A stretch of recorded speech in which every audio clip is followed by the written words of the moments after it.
안녕하세요. 상생문화연구소 연구원 문계석입니다. 이번 시간에는 서양 철학으로 보는 자연과 인간과 그리고 신, 이것을 주제를 가지고 여러분들하고 함께 생각해 볼 시간인데요. 자연과 인간과 신이라고 했을 때 서양 철학의 입장에서 바라본다면은 이것은 한마디로 해서 보다시피 존재론이라고 해요. 자연에 대한 탐구는. 그리고 인간에 대해서 우리가 생각해 볼 때는 그 인식론, 인간이라고 하는 것은 어떻게 자연에 대해서 알 수 있는가 하는 문제를 다루는 거고, 그리고 신, 여러분들 신 하면은 종교를 이제 생각해 볼 수 있겠는데, 이 신에 대해서도 저는 철학적인 입장에서 접근해 보고자 합니다. 그래서 이제 세 강의로 이제 이루어지는데, 첫 번째 강연에는 자연에 대한 존재론적 탐구 이렇게 명칭을 붙였어요. 그러면서 5가지쯤으로 서양 철학을 구분해 보았습니다. 첫 번째는 존재를 문제 삼은 서양 여명계의 자란 철학자들, 두 번째로는 헤라클레이토스의 생성론과 파르메니스의 존재론, 세 번째로는 물질적인 존재를 내세운 원자론, 원자론은 기억나실 겁니다. 그 다음에 플라톤의 이데아와 아리스토텔레스의 우시아, 그리고 마지막으로 라이프니츠의 정신적인 존재 모나드라고 하는 주제로 잡았습니다. 그런데 일반인들은 이것을 굳이 알 필요성은 없죠. 여기서는 강의를 위해서 어차피 저렇게 해놓은 거고, 중요한 것은 여기서 존재론적 탐구라고 얘기했을 때 문제는 자연에 대한 존재론. 여러분들이 밖에 나가서 볼 적에 자연을 싹 돌아다 볼 적에 자연에 대해서 탐구해 본다 이거예요. 보이는 것이 자연이니까. 그다음에 이제 두 번째 강의에서는 그러면 자연이 주어진다면은 인간이 어떻게 알 수 있느냐? 우리는 자연에서 일어나는 것들 수없이 많은 것을 겪는데 안다고들 많이 얘기하죠. 과연 그 알미 정확한 알미냐 하는 문제들을 다뤄볼 것입니다. 그리고 세 번째는 이제 신의 문제인데, 신의 어떤 창조성과 인격성의 문제 이렇게 주제를 달았어요. 여기서는 신의 문제를 다룰 적에 종교, 불교도 있고 유교도 있고 기독교도 있고 이슬람교도 있고 여러 가지 있겠지만 결국에는 신의 문제를 다루는데, 여기서는 유독 서양 철학과 관련해서는 기독교가 아무래도 우세한 입장, 최고 입장을 차지하고 있으니까 기독교를 중심으로 한번 살펴보도록 하겠습니다. 그러면은 이제 첫 번째 강의로 넘어가서 자연에 대한 존재론적 탐구, 이렇게 거기로 넘어왔습니다. 우선 제일 먼저 자연 철학자들이라고 불리우는 얘기했었죠. 존재를 문제 삼은 서양 여명계의 자연 철학자들, 이렇게 주제를 삼았듯이 서양의 철학의 발생지를 보면은, 자 봅시다. 제일 먼저 철학이 등장하는 것이 여기예요. 이오니아 지방의 밀레토스라는 곳입니다. 여기서 왜 철학이 발생하는가 하면은, 참 이쪽은 동쪽이고 이쪽은 서쪽이에요. 유럽 쪽이고 여기는 이제 아시아 쪽으로 이제 하는 곳인데, 여기가 동서양이 교차하는 곳이요. 사람들이 많이 왔다 가고 무역이 발전한다는 얘기예요. 그래서 철학이 여기서부터 맨 먼저 시작합니다. 왜 철학이 발생하는가, 그 이유도 또 있죠. 그 다음에 이제 두 번째로는 또 요 엘레아 지방 정반대에서 또 철학이 또 싹이 트서 새로운 철학이 또 나와요. 요게 엘레아 철학이라고 얘기합니다. 거기는 제논, 파르메니스가 이제 나오는데, 그 다음에 양쪽에서 이제 철학이 발생했으니까 중간쯤에서 한번 나와야 되지 않냐. 이 양쪽에서 몰려 들어오는 거예요. 그게 바로 아테네예요. 그리스 반도에는 아테네, 여기는 당연히 소크라테스, 플라톤, 아리스토텔레스 이런 사람들이 등장하지요. 아주 대단한 철학자. 그러니까 모아가지고 여기로 와서 다음에는 이제 또 새로운 철학들이 또 등장하는 것, 여기에 보면은 압델라라고 데모크리토스하고 프로타고라스 이런 철학자들도 등장하고, 여기에 시칠리아, 아크라가스 해가지고 엠피도클레스라는 양반이 이제 등장하는데, 이러한 철학자들이 이제 그리스로 와가지고 아테네에 집약되고, 이 철학이 나중에는 우이 쪽으로 가요. 우이 쪽이 어디냐면은 로마, 이쪽 로마죠. 이제 로마 쪽으로 가가지고 로마에서 이제 중세기가 열립니다. 중세 철학이 열리면서 그 다음에 중세 청년이 1000년 정도 지나가면서 근대가 열리는데, 그 근대는 이제 독일 쪽으로 가는 거예요. 프랑스와 독일 쪽. 거기서 이제 철학이 새로운 철학들이 또 등장을 해. 이제 등장하면서 그 철학들이 이제 세계적으로 퍼져 나갔다. 이렇게 생각하면 될 거다 이게. 그 이제 여기서 이제 출발은 여기서 잡았어요. 동서양이 문물이 교차하는 곳, 뭐 여기는 사모스 섬에서 피타고라스, 밀레토스, 뭐 탈레스냐, 아낙시만드로스, 아낙사고라스 뭐 등등. 에페소스라고 하는 것은 여기도 에페소스가 있죠. 여기에 헤라클레이토스, 이오니아의 뭐 아낙사고라스 이런 사람들이 이제 등장한다라고 생각하면 되는데, 문제는 이제 자연에 대해서 이 사람들이 탐구하는데 중요한 것은 왜 자연 탐구냐 했더니 이 철학 최초의 철학자라고 불리우는 탈레스. 이 탈레스를 한번 볼까요? 이렇게 생겼습니다. 예, 기원전 624년, 기원전 546까지 살았는데 이 탈레스 이 사람이 최초의 철학자라고 불리울 수 있는 까닭은 뭐냐? 이 철학자들이 등장하기 전에 사실은 여기는 신들이 지배하던 시대였어요. 여러분들 기억나죠? 에집트 문명. 그렇죠? 또 그리스 문명. 뭐 알죠? 그럼 그리스 문명 중에 신들이 여러 신들이 등장합니다. 뭐 12 올림포스 신들, 뭐 제우스 신전이라든지 아폴론 신전이라든지 뭐 그 아킬레스 신 이런 신들이 막 등장하죠. 에집트에도 신들이 많이 등장합니다. 뭐 그 태양신이라고 하는 그 라라라든지 아비누스 신이라든지 뭐 이런 신들이 막 등장해요. 이런 신들이 세계를 지배한다고 믿었던 시기요. 여기에 대해서 용감하게 도전장을 내건 사람이 탈레스라는 분이에요. 그래서 제목을 이렇게 잡았습니다. 동서 문명이 교차하는 곳 이오니아, 아까 이오니아 지방 했죠. 신의 세계에 대한 아름다운 도전 이렇게 표현을 붙였는데, 이 얘기는 지금까지 신들이 다 지배한다고 믿었던 것을 다 버리고 아니다. 자연 세계에 일어나는 모든 것들은 신이 그렇게 일으키는 것이 아니고 뭔가 있다. 그게 뭐냐 하니까 자연을 봐봐라. 끊임없이 변화해 가는데 변화하는 그 원천이 근원이 변화하는 근원, 원천, 원리 그것이 신이 아니라 뭔가 있다. 이렇게 생각했던 거예요. 그게 자연에 대한 탐구는 다시 말해서 자연에 대한 공격 방식이고 신들이 공격이 아니에요. 자연의 근원을 찾아내는 것이다. 이 근원의 문제. 거기서 탈레스는 뭐 간단해 뭐 이런 걸 외워둘 필요는 없어요. 탈레스는 최초의 철학자 탈레스는 모든 것의 근원은 물이다 이렇게 주장했어요. 참 간단하지. 이 세계의 자연 세계의 모든 것이 끊임없이 생겨나고 변화하고 뭐 인간도 만들어지고 바위도 있고 산도 있고 뭐 나무들도 있고 이런 변화 또 폭풍과 내리고 비가 내리고 이런 모든 것들이 근원은 물이다. 물로부터 현재의 현재 상으로 나타나는 자연적인 사건들 이것들이 이루어지고 그것이 우리 시야에서 벗어날 때 없어질 때는 다시 그 세계로 돌아간다. 그게 뭐냐니까 물이라고 얘기했어요. 간단하지 뭐. 어렵지 않죠? 야, 바위 덩어리가 있는데 여기에 야 이게 바위 어떻게 생긴 거냐? 그랬더니 바위는 물로부터 만들어졌어. 이렇게 주장하는 거예요. 그럼 과연 물이냐니까 쪼개보니까 물도 나오더라는 얘기예요. 물론 이제 나무를 봐도 물이 있죠. 사람을 봐도 물로 이루어져 있습니다. 이렇게 생각했던 거예요. 그러니까 근원은 물이고 물로부터 이렇게 이루어져서 현상계를 지배하고 있다. 두 번째라는 그의 제자. 여기 이제 여기 지금 밀레토스 나왔었어요.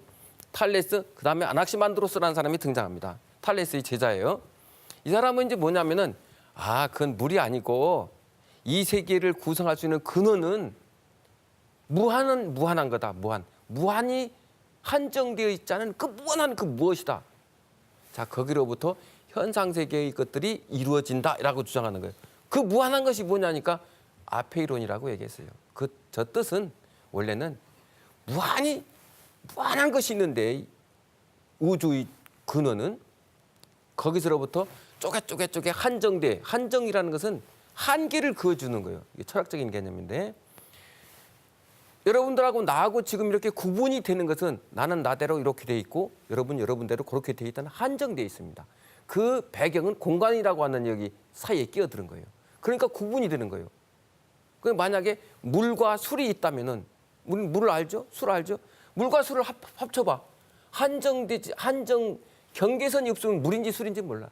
그런데 기름과 물은 경계가 딱 주어지죠. 그러니까 이것은 물, 이것은 기름. 이 한정이라는 게 이렇게 중요한 거예요. 한계를 긋는다는 거.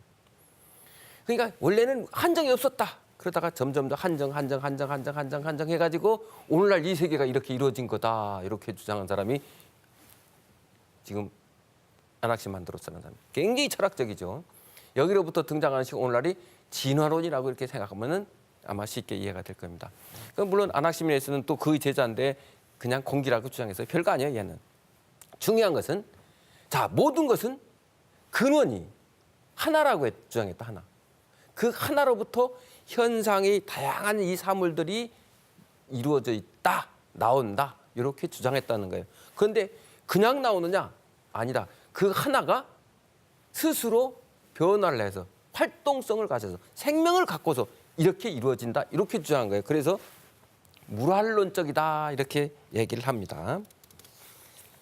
다음에 이제 탈레스라는 사람이 그렇게 탐구했어요. 탈레스는 당대 최고의 7현인들 중에 한 사람이었어요. 어떻게 보면은 에집트라든지 이런 쪽 아시아, 소아시아 이 지방을 다 탐색하고 공부를 상당히 많이 했던 사람 중에 한 사람입니다. 그런데 이자는 심지어는 어느 정도까지 이 학문에 밝았느냐? 에집트에 가가지고 유학 가가지고 토목공학은 물론이고 에집트 피라미드 유명하죠, 토목공학. 심지어는 천문학에도 능통했다고 그래요. 그래서 돈 버는 방법은 철학자는 돈을 마음대로 벌 수 있다 이렇게 주장한 사람이요. 그래서 심지어는 내년쯤에는 올리브가 풍부하게 열어가지고 올리브 짜는 기계가 많이 필요할 것이다 해가지고 떼돈 번 사람이 탈레스예요. 그러나 철학자는 그런 돈 관심 없다 이렇게 주장한 사람입니다. 그럼에도 불구하고 일식을 예언했어요. 야, 갑자기 해가 대낮같이 밝았다가 갑자기 없어졌다. 사람 다 깜짝 놀라죠. 신들이 인간을 벌주기 위해서 그런 거구나. 탈레스는 그건 신들이 장난이 아니다. 그것은 자연현상이라고 그런 거다. 근원은 이거다. 근원은 일식이라고 하는 거다. 그거는 중간에 달이 가려가지고 사람들을 못 보게 햇빛을 가린 것일 뿐이다. 조금 있으면 없어진다. 이렇게 해서 사람들을 안심시킨 사람이에요. 그래서 이런 천문학을 연구하다가 사실은 얼마나 열심히 연구했는지 가다가 우물통에 빠졌어요. 그러니까 한여가 있다가 아이고 제 앞을 한 치 앞이도 내다보지 못한 사람이 뭔 그런 멀리 있는 그런 것까지 다 아느냐고 이렇게 비웃었다고 그래요. 철학하는 사람들은 원래 그렇습니다. 이제 그렇다는 거고 중요한 것은 하나에서 출발해 가지고 거기로부터 모든 사물들이 자연 현상의 사물들이 이루어진다. 이렇게 생각하시면 되겠다는 얘기예요. 그 다음에 나오는 것이 이제 헤라클레이토스의 생성론과 파르메스의 존재 개념 타이틀을 이렇게 붙였는데 이 사고의 갈림길이 이제 생겼어요. 하나는 소아시아 지방 에페소스는 헤라클레이토스라는 사람이고 다른 하나는 에페소스가 여기 있습니다. 얘가 헤라클레이토스고 여기는 끊임없이 변화하는 그런 세계예요. 사람들이 너무 왔다 갔다 하니까. 정반대. 여기는 정적인 철학을 해요. 여기는 동적이라면 정적이에요. 그러니까 철학적 사유도 정적으로 했다. 여기 파르메니스 제논이 등장합니다. 이제 조금만 기억해놓고 다시 원점으로 돌아가서 자 사고의 갈림길에서는 두 철학자라고 했어요. 하나에서 어떻게 수없이 많은 것들이 존재하게 되느냐 그 문제 해결하는 거예요. 그래서 헤라클리토스는 그 하나가 뭐냐 했더니 불이라고 얘기했어요. 불이면서 모든 근원이 존재하는 살아서 움직이는 신성한 불이다. 자, 불이 활활 일어나서 모든 사물들이 역동적으로 생성 변화될 수 있도록 일으키고 있다. 그래서 자연 현상은 사물들이 이렇게 존재하고 하는 것. 헤라클리토스 하면 나도 불입니다. 불로 이루어져 있다. 나무도 불로 이루어져 있고 심지어는 물도 불로 이루어져 있다. 이렇게까지 주장한 사람이에요. 모든 것은 불이 끊임없이 요동 변화하면서 움직여 가고 있다. 이렇게 주장한 사람이에요. 그러면서 모든 것은 흐른다. 이제 자연의 역동성을 이제 강조한 사람이죠. 그래서 심지어는 헤라클리토스는 그런 말까지 하죠. 이 세계는 변화의 연속이다. 정지라는 건 없다. 여러분들이 딱 쳐다보면 나도 정지되어 있는 상태가 아닙니다. 끊임없이 변화하고 있는 거예요. 잠시 정지라는 게 없다는 얘기죠. 헤라클리토스죠. 그러면서 여러분들이 보는 흐르는 강물도 사실은 끊임없이 변화하는 거지 영원한 강물은 아니다. 왜 그러냐니까 그 영원히 흐르는 강물처럼 물처럼 보이는 것들도 네가 발을 두 번 다시 똑같은 강물에 담글 수 없다. 그 변화를 강조한 거예요. 그럼에도 불구하고 이 세계는 끊임없이 만물이 서로 투쟁하면서 변화를 일으키고 있다. 그래서 투쟁은 만물의 아버지라고까지 주장한 사람이에요. 이게 나중에 이제 그 변증법에 상당히 영향을 많이 받는 사람들이죠. 그럼에도 불구하고 이 세계는 불로부터 그런 방식으로 움직여 가는데 그 법칙이 뭐냐 했더니 로고스라고 얘기했어요. 로고스라는 개념을 처음으로 이제 사용한 사람이기도 합니다. 이제 자 이제 다음에 이게 헤라클레이토스요. 참 불쌍하게 생겼죠. 아까 에페소스 변화가 많은 지방에서 살았던 사람인데 이 헤라클레이토스는 기원전 494년에 페르시아의 침공이 있었습니다. 그래가지고 에페소스 지방, 이오니아 지방이 초토화 됐었어요. 그게 참 불행하게 살았던 사람이어서 아마 그림도 저렇게 그리지 않았나 하는 생각이. 에페소스의 아르테미스 신전 뒤쪽에 이제 그 뒤쪽에 그 헤라클레이토스가 살았던 그 도시가 있다고 그래요. 다음에 이제 정반대의 철학, 다시 말해서 파르메이데스에 대해서 조금 살펴볼까요? 파르메이데스는 이제 존재는 똑같이 불변부동한 하나예요. 그런데 하나인데 근원의 존재는 하나다. 그건 맞다. 그런데 그거는 존재다. 존재라는 개념을 썼어. 그 원어로 얘기한다면 토옹이라는 말인데 불변부동 하나이면서 존재다. 하나밖에 없다는 거예요. 진짜로 존재하는 건 하나밖에 없다. 그러니까 파르메이데스한테 야 그럼 이 현실적으로 저 사람도 있고 저 사람도 있고 저런 나무들도 있고 다 저렇게 수없이 많은 종류의 것들이 있는데 그건 뭐냐 했더니 그건 없다 이렇게 주장할 수밖에 없어요. 엄청난 이제 여기서 이제 논리가 이제 형성이 되는 겁니다. 자, 이거 존재하는 거지 존재하는데 사실은 우리가 바라보고 있는 이 세계는 없다라고 하는 거예요. 없대요. 왜 그러냐 했더니 파르메이데스는 철저하게 논리에 충실한 사람. 다시 말해서 자 봅시다. 우리가 만약에 다양한 사물들이 존재하려면은 여기는 존재라는 것도 썼는데 다양한 사물들이 있으려면은 뭐가 있어야 되느냐면은 끊임없이 생성과 변화를 동반해야 돼요. 그런데 만약에 무엇이 생겨났다 한번 봐봐요. 어떤 것이 딱 생겨났다? 그것도 조금 있으면 또 없어지겠죠. 뭐 얼마나 살다가. 그러니까 내가 잠시 졸고 있다? 굉장히 졸려. 그러다가 조금 있으면 또 졸리면 안 와. 그러니까 있다가 없어져. 그 생기려면은 있는 것으로부터 생기든지 없는 것으로 생기든지 둘 중에 하나다. 그러면 있는 것으로부터 생겼다면은 그러니까 어렵게 생각할 필요 없어요. 여러분들이 지금 생겨서 여기 존재하고 있습니다. 어떻게 생겼냐니까 부모로부터 생겨났다요. 그렇죠? 그럼 부모가 없다. 생겨나? 안 생겨나. 이렇게 생각하면 돼요. 그러니까 생겨나는 것은 있는 것으로부터 있는 것이 생겨난다. 그러면 가만히 생각을 해봐요. 아 있는데 뭘 또 있다고 얘기하냐. 우리가 있다라는 말이 존재란 말이에요. 있다라는 말이 존재라는 뜻이에요. 아 그녀 존재한다. 그녀 있다는 말이에요. 그게. 있는데 뭐로 있다고 얘기하느냐. 존재지. 그 아무 말 의미가 없다. 그러면 결국 없는 것으로부터 있는 것으로 생겨난다. 그러니까 나는 원래는 없었는데 이렇게 태어났다. 없는 것으로부터 태어났다. 그런데 여러분들 생각을 해봐. 가만히 생각을 해봐.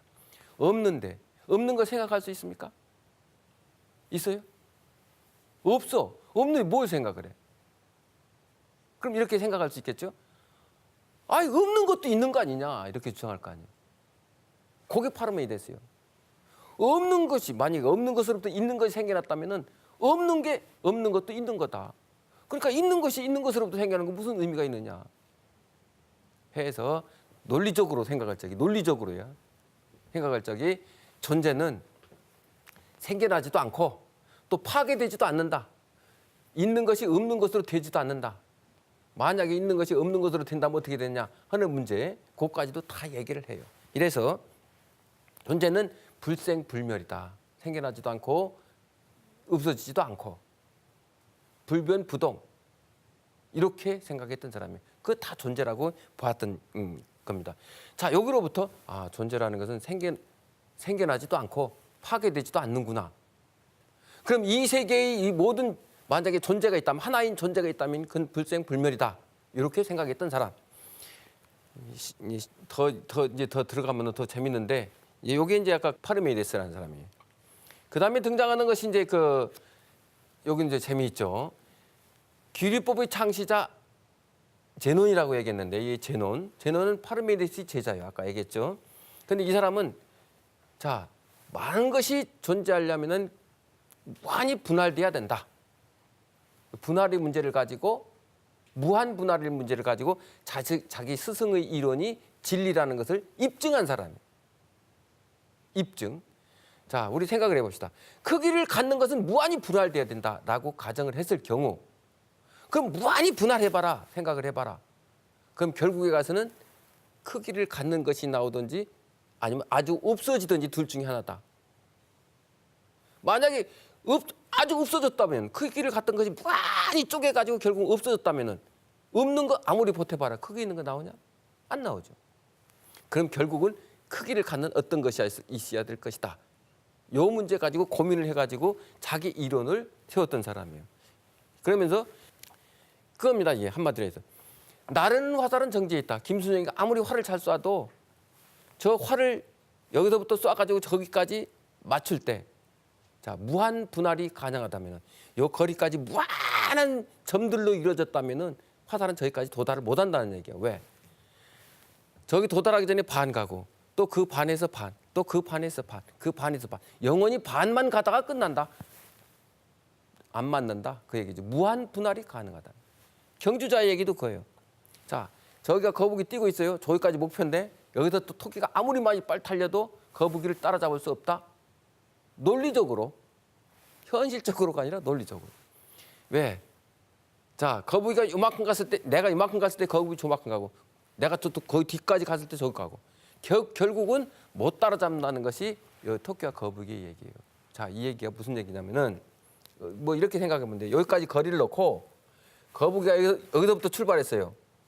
나는 여기서부터 출발했고, 그래서 내가 거북이 여기까지 갔을 경우 거북이는 요만큼 갔을 것이다. 내가 여기까지 갔을 경우 거북이 요만큼 갔을 것이다. 내가 여기까지 갔을 경우 거북이 영원히 거북이 뒤만 쫓아가는 거예요. 반대는 화살을 여기서부터 쏜다면은 여기 도달하기 전에 반을 지나갈 것이다. 반을 지나가기 전에 그 반에서 반, 그 반에서 반, 반에서 반은 무한수들이 점들이 있으니까 점들을 다 통과하려면 그렇다. 이렇게 해가지고 그 영리를 개발한 사람이 이 얘기들이 후대의 철학자들한테 굉장히 많은 고통을 안겨줍니다. 왜? 이것을 해결하기 위해서. 여러분들이 잘 알고 있는 수열 나오죠? 무한급수 나오죠? 그 얘기예요. 지금 얘기한 것이. 그 라이프니츠가 이것을 연구해가지고 하나의 수학적 체계를 세우고, 그러니까 미분적분을 만든 사람이 라이프니츠라는 사람이에요. 이런 그 후대의 철학자들한테 상당히 많은 영향을 줘요. 자, 그럼 그다음에 자, 근데 야, 그러면은 존재가 참되게 있다면은, 근원의 존재가 참되다면은 거기로부터 현상의 다양한 것들이 이루어져야 되는데, 야, 모든 것이 분할 불가능. 그렇다면은 불변부동. 그럼 이 현실적인 건 뭐냐 했더니 파르메이데스는 그것은 다 그림자다, 허상이다, 그렇게 주장을 했어요. 그래서 파르메이데스는 그러면 창을 던져서 만약에 파르메이데스를 향해서 던진다면 맞아 죽겠지, 찔려서. 그거 다 가짜다, 이렇게 믿었던 사람이에요. 자, 그래서 이 근원의 문제하고 그럼 이상하지 않냐? 실제로 창을 던지면 맞아 죽거든. 이상하지 않냐? 그래가지고 다음 타자가 등장하는 것이 여기 하나인 존재의 의미와 현상의 많음을 해결한 물리적 원자론자들이 등장하는 거예요. 이게 데모크리토스요. 레우키포스가 완전히 그 원자론을 완성하고 원자론을 시작하고 데모크리토스가 완성했다고 생각하면 됩니다. 아까 얘기했듯이 어떤 것도 무로부터 생겨나지도 않고 무로 파고되지도 않는다라고 하는 이 자연 철학자들이 기본 공리, 굉장히 중요하죠. 어떤 것도 무로부터 나오지 않아. 또 어떤 것도 무로 파괴되지도 않아. 그러면 이 세계는 항상 그대로야. 여기서부터 딱 생각나는 거. 자, 한번 봐봐요. 질량불변의 법칙. 여러분들 고등학교 시절에 배웠을 거예요. 질량불변의 법칙. 이 세계 우주의 총량은 변하지 않는다. 항상 그대로요. 에너지 보존 법칙. 에너지는 항상 그대로다. 다만 에너지가 어디로 이동하느냐 그 차이일 뿐이죠, 그지? 예. 그거요. 에너지가 파괴되는 거 아니에요. 완전히 없어지는 거 아니에요. 또 더 많이 생겨나는 것도 아니고 항상 그대로예요. 이 세계의 총량은 늘어나지도 않고 줄어들지도 않아. 그 얘기예요, 저게. 무로부터 어떤 것도 생겨날 수 없고 무로 파괴되지 않는다. 근원은 근데 그럼 근원적인 존재가 뭐냐 하니까 더 이상 쪼개질 수 없는 것이라고 얘기했어요. 왜? 쪼개질 틈이 없으니까. 그러니까 우리는 뭐든지 무한히 쪼개질 수 있다. 이것도 무한히 쪼개질 수 있는데 무한히 쪼개다 보니까 쪼개질 틈이 없더라. 그게 원자야. 어디까지 쪼개는지 모르지만. 자, 이렇게 해서 왜 쪼개질 수 없냐니까 쪼개질 틈이 없기 때문에. 그게 나오는 것이. 그런데 문제는 야, 그럼 원자들이 뭐냐 했더니 원자들은 크기도 많고 모양이 다양하고 여러 가지 것들이 있더라. 여러분들이 이제 원자의 구조물들이 다양한 그림 모습 이렇게 가지고 나왔어요. 원자들이 어떻게 생겼느냐 여러 가지 다양한 이런 모습만 했는데 원자론자들이 하면 크기가 뭐 네모진 것도 있고 세모진 것도 있고 둥그런 것도 있고 별름 원자들이 다 있대요. 종류도 다양하고 크기도 다양하고.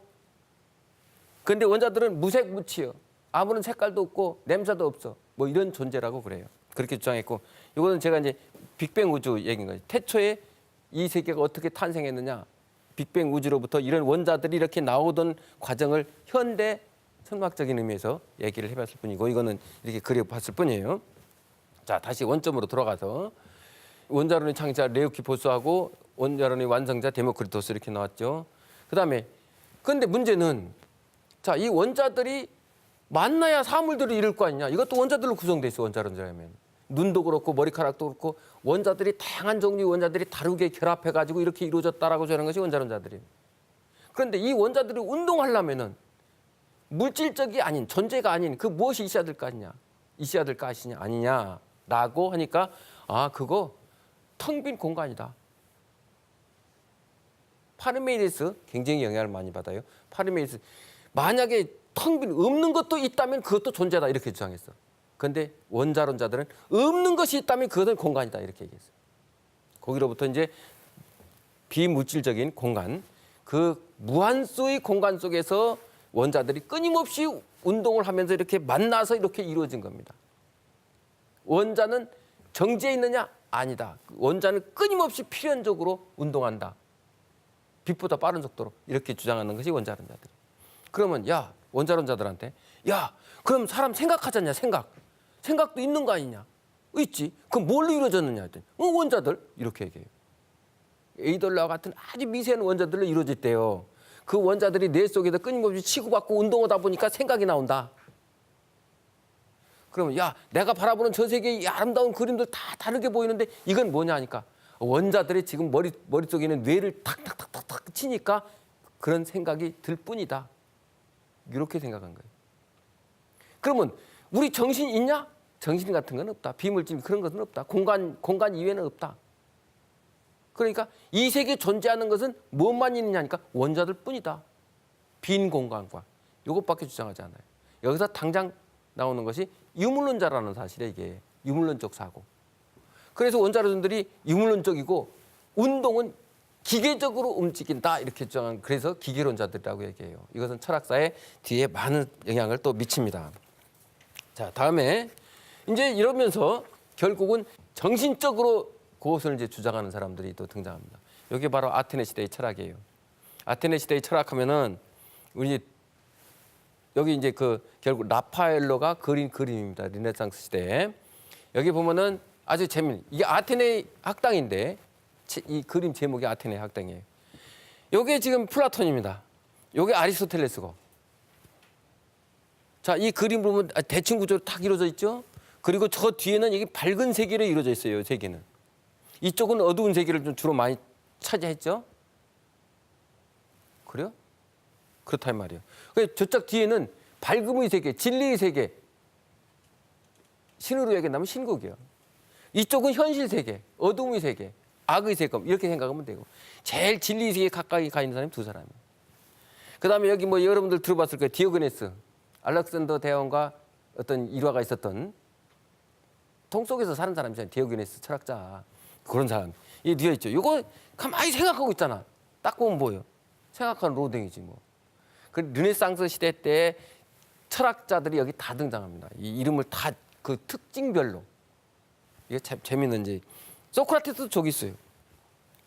자 이제 다시 여기로 돌아가지고 아테네 시대 이제 소크라테스가 등장하고 그 다음에 상대적 진리관, 절대적 진리관 이렇게 했는데 지금 아테네 시대의 철학자 소크라테스는 절대적인 진리관을 내세우고 프로타고라스는 상대적인 진리관을 내세웁니다. 지금 요거 이제 뒤에 가서 또 인식론할 적이 다뤄보기로 하고 그건 뒤에 가면 이제 또 나올 거예요. 이제 주관적 진리를 내세운 프로타고라스 기원전 뭐 이렇게 나옵니다. 485년에서 410년경. 그다음에 이제 인문주의 스승 소크라테스 뭐 생김새는 별로 못 생겼지만 하여튼 저렇게 나와요. 그리고 여기에 보면은 그 그리스 아폴론 신전 기둥에 새겨진 너 자신을 알라라는 금은 이 그노티스 아우톤이라는 이 히라버인데 여기 이제 아폴론 신전 돌 기둥에 쌓여 있던 거예요. 여러분들 들어봤을 거예요. 내 자신을 알지니라라는 말. 저기 그노티스 아우톤이 소크라테스가 한 말이 아니고 이거는 신전 앞에 그리스 백성들은 다 인식하고 있어야 된다, 알고 있어야 된다라고 하는 금언이에요. 그런데 이 뜻이 무슨 뜻이냐? 너 자신을 알라. 그게 뭐냐면은 다른 뜻 아니에요. 너 주제 파악을 하라 그런 뜻이 아니고 물론 그런 뜻도 포함되죠. 그런 뜻이 아니고 너 자신을 알라는 것은 네가 전제하고 완전한 신이 아님을 알아라 그런 얘기. 신은 영원히 살고 불멸하는 존재다. 그러나 너는 인간은 죽을 수밖에 없는 인간이다. 유한적인 동물이니까 그죠? 그러니까 너는 신이 아니라는 사실을 알아라. 너는 유한적인 인간이다. 죽을 수밖에 없다는 것을 깨달아라. 그 뜻이요 이게 원래는. 이 소크라테스 이제 많은 얘기들이 또 하고 싶은 얘기들이 많은데 하여튼 그 이제 플라톤이 등장해가지고 참되게 존재하는 것 진리의 원천은 항구성, 자전성, 독립성 이렇게 이제 표현을 했어요. 플라톤 하면은 참 재미있는 일화들이 많이 있습니다. 그 소크라테스와의 어떤 관계성이라든지 소크라테스 이런 얘기들이 상당히 많은데 여기서는 이제 철학의 전체의 대의를 이제 꿰뚫어야 되니까 그래요. 자 이제 중요한 것은 있는 것은 있다고 말하고 없는 것은 없다고 말하는 것 거기에 진리가 있다. 지금 진리 원칙을 내세웠어. 있는 것은 있다고 말해. 그런데 한 번 존재하는 것은 영원히 존재하는 거예요. 없는 것은 없다고 말하는 거예요. 그런데 있는 것을 없다고 말하고 없는 것을 있다고 말하면 그 진리요? 아니죠. 예를 들면은 이것을 사람이라고 말해야지 이것을 개라고 말했다가 조금 있다가 뭐 독수리라고 말했다가 하면 진리가 아니죠. 그지? A를 A라고 말하고 B를 B라고 말하는 거 거기에 진리가 있다. 근데 A는 A일 뿐이고 B는 B일 뿐이다. 요거 이제 머릿속에 각인해내야지. 자, 그다음에 이런 얘기는 파르메이스의 불변부동의 존재라는 개념이 플라톤 철학으로 들어갑니다. 그 개념들이 존재, 사유, 인식. 없는 거 사유할 수 있어요? 만약에 없는 것도 사유할 수 있다면 그것은 무라고 얘기한 거고 원자론자들은 공간이라고 얘기한 거고 파르메이스는 존재라고 얘기했고 뭐 이렇게 생각할 수 있을 거예요. 그리고 있는 것을 아는 것이지 인식이라고 하는 것은 여기서는 안다는 의미예요. 그런데 플라톤 철학을 이제 보다 보면은 여기 이제 플라톤입니다. 플라톤인데 아주 멋지게 잘 생겼어요. 플라톤의 대화편들이고 플라톤이 말하는 이 존재의 세계와 알무의 세계 구분해 보면 플라톤의 세계관은 이렇게 요약해 볼 수 있어요. 플라톤 철학을 요약해 본다면은 그러니까 존재는 있는 세계예요. 있으면 한 번 있으면 영원히 있는 거예요. 비존재는 없는 세계예요. 그런데 우리는 없는 것도 있다고 믿을 수 있어요. 그다음에 중간 단계의 세계가 있더라. 그 세계가 뭐냐니까 있다가도 없고 없다가도 있는 거예요. 그 있다가도 없고 없다가도 있는 것이 현실 세계입니다. 요 세계를 이렇게 생각해 보면 돼요. 중간 단계는 생멸계, 현상계라고 얘기하고 플라톤에 하면은 없는데 있다고 하는 건 무의 세계고 존재 두 세계로 나눴어요. 하나는 플라톤에 하면 궁극으로 도달해야 될 이데아의 세계, 하나는 수학의 세계. 여러분들 수학의 세계는 현실적으로 없습니다. 수학에서 말하는 직선 현실적으로 있어요? 없죠. 있어? 삼각형 있어요? 진짜 삼각형 없어. 그러니까 그럼에도 불구하고 한 번 삼각형은 영원한 삼각형이에요. 삼각형이 사각형이 될 수는 없어요. 삼각형은 삼각형이고 선은 선분이고 그럴 뿐이지. 인간은 인간이고. 자, 그렇게 생각하면 되고. 그다음에 거기에 대한 여기서는 인식입니다. 인식. 인식은 우리가 알으려면 있는 것을 아는 거예요. 그걸 존재를 인식한다 이런 말 씁니다. 그렇다면은 자, 거기에 따라서 생멸계 생겨났다 없어지고 없어졌다 생겼다. 인간도 지금 저도 이렇게 잠시 있다가 또 사라져갈 몸이에요. 그러나 문계석이라는 인간이 이렇게 있다가 사라져갈 몸이겠지. 그러나 문계석 인간은 그대로 있죠. 그러니까 문계석이가 태어났으니까 문계석이라는 인간. 또 내 아들이 태어났다 누구라는 인간. 그러나 인간은 죽거나 생멸하거나 안 해. 다만 문계석이가 죽거나 살고 아들이 죽거나 살고 현상적으로 등장하는 것들은 다 그래. 그다음에 수학의 세계는 이게 논증적인 세계, 사유의 세계. 사유 속에서 이루어지는 거예요. 아까 얘기한 그 얘기. 어떻게 보면은 인간이라고 하는 보편 개념, 이걸 종 개념이라고 얘기하죠. 종 이상, 유개념 이런 것들은 전부 다 현실적으로 있는 것이 아니에요. 개념으로 있는 거지. 개념으로 있다는 것은 사유 속에 있는 거예요. 그다음에 그 뒤 끝까지 올라가면 인식의 세계가 있대요. 이게 플라톤이 생각이에요. 그런데 없는 것도 있다고 말하는 경우가 있어요. 우리 플라톤은 망상이라고 얘기했습니다. 그래서 요거를 합쳐서 플라톤은 억측이라고 얘기했고 독사. 이건 진리가 아니다. 요거는 인식이라고 했어요. 진리의 세계다. 여기까지만 수학적인 세계 이상의 것만 진리라고 바라본다. 이렇게 생각했던 거예요. 이제 중요한 것은 두 세계로 나눴다는 거예요. 이제 존재의 세계와 현실 이하의 세계. 플라톤은 존재의 세계는 진리의 세계고 요거는 현실 세계는 그림자의 세계 이렇게 표현을 하게 돼요. 결론은. 그래서 탐구, 진리 탐구는 수학적 이상의 세계, 이데아의 세계를 진리 탐구의 대상으로 삼았다.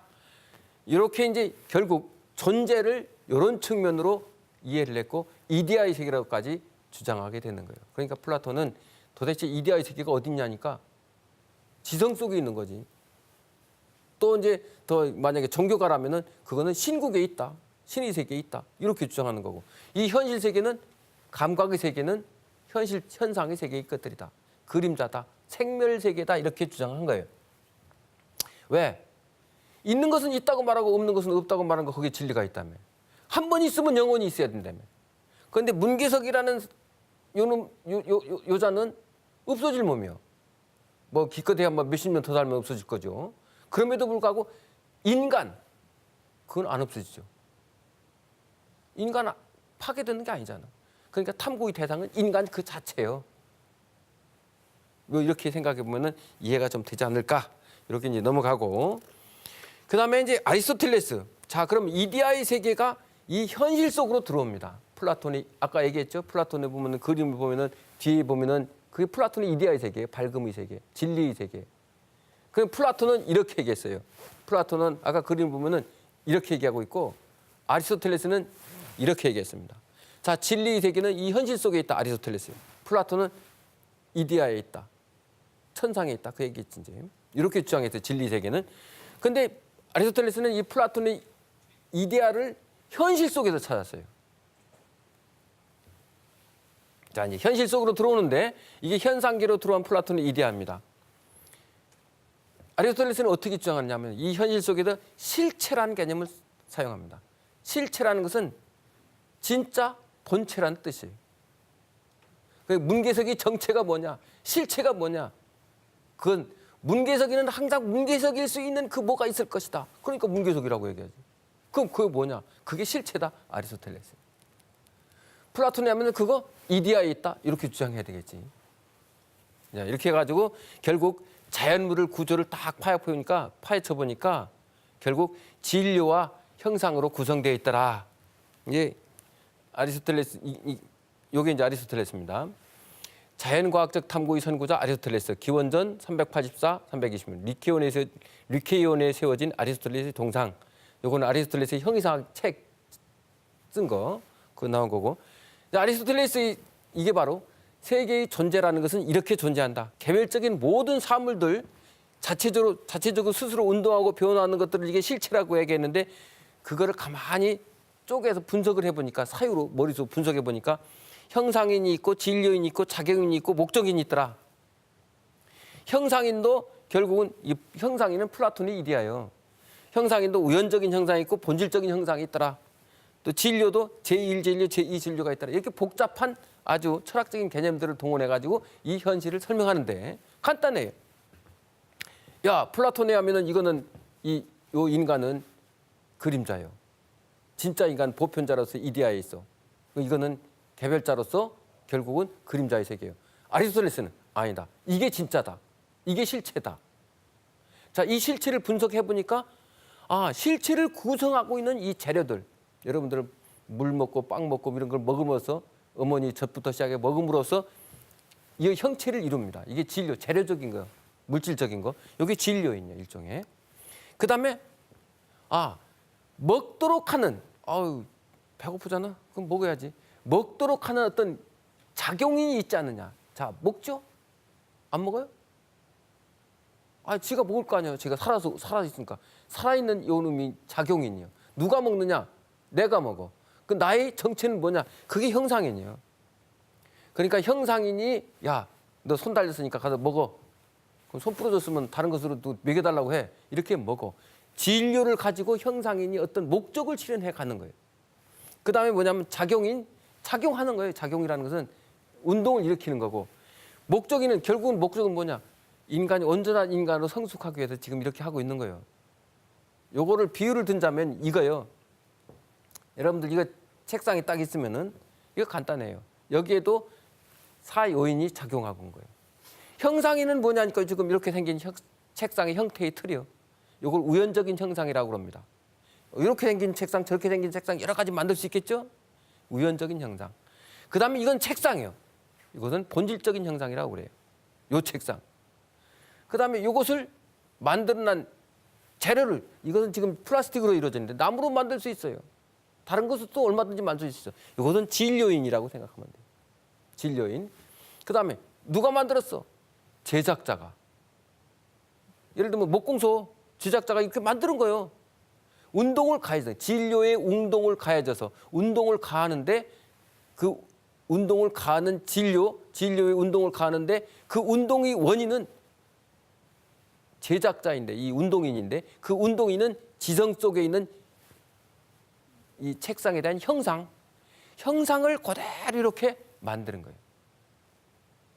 만약에 설계도가 있다면 설계도에 따라서 만드는 거예요. 그러니까 설계도가 결국 운동인일 수 있다. 그 다음에 목적은 뭐예요? 책상 완성된 목적이 이게 목적 달성했잖아. 목적이라는 게 뭐예요? 지금 이걸 책을 놓고 이렇게 볼 수 있도록 만들어진 거다. 이렇게 생각하면 되는 겁니다. 자, 이래서 결국 플라톤의 이데아가 결국 현실 속으로 돌아와서 이렇게 자연에 대해서 설명을 했다. 이게 사원인설이고, 그 다음에 부동의 원동자. 이거는 나중에 또 얘기합시다. 그래서 아리스토텔레스는 플라톤이 말한 존재의 이데아의 세계와 현상계, 현실적으로 다양한 변화가 일으킨 현상계를 융합했다. 이렇게 생각하면 보면 되겠습니다. 그 다음에 라이프니츠의 정신적인 존재 문제, 이 모나드라고 표현하는데, 라이프니츠는 이제 우리 이제 데모크리투스에서 원자를 물질적인 근원의 존재로 봤어요. 그렇지? 원자, 물질적인 거. 플라톤은 정신적인 이데아에서 근원의 존재를 봤어요. 그죠? 그렇죠? 기억났지? 이제 했으니까. 이제 라이프니츠는 이제 이 문제까지도 한 사람은 이쪽 측면을 강조해서 주장을 했고 한 사람은 저쪽 측면. 다시 말해서 물질계와 정신계, 현상계와 어떻게 보면은 원리, 이데아에게 원인 이렇게 분할해서 봤는데 이제 이것을 다른 방식으로 또 본 것이 라이프니츠예요. 이게 단자론이에요. 이걸 라이프니츠의 단자 형이상학이라고 합니다. 그러니까 우리 철학이라는 건 존재론 헐적이는 멀리서 찾지는 않아요. 이 현실을 설명하기 위해서 그래요. 현실의 창조 변화되어 가는 과정을 어떻게 하면은 합리적으로 논리적으로 설명할 수 있느냐, 근원을 찾아보자, 이거예요. 어려울 거 없어. 철학 어렵지 않습니다. 아주 쉬워요. 그걸 이제 생각을 해가지고 그것을 이해하면서 이렇게 설명하면 되겠구나, 이것만 찾으면 된다는 얘기. 그러니까 라이프니츠는 뭐라고 하니까 실체라고 하는 것은 단자다. 단자, 활동적인 단자. 실체라는 건 별거 아니다. 아리스토텔레스는 형상이라고 그랬는데 라이프니츠는 단자라고 얘기했어요.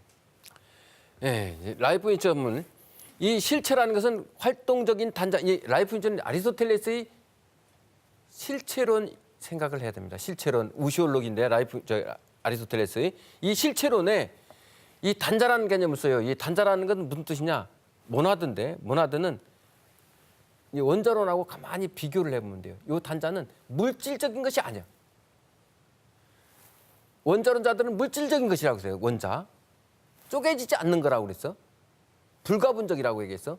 그러니까 더 새롭게 만들어지거나 그런 거 아니란 얘기요. 무한수의 그 원자들이 있듯이 라이프 인지는 무한수의 단자들이 있을 뿐이다. 근데 그놈 단자는 물질적인 것이 아니고 정신적인 거다. 이렇게 정신적인 거다. 형이상학적인 거다.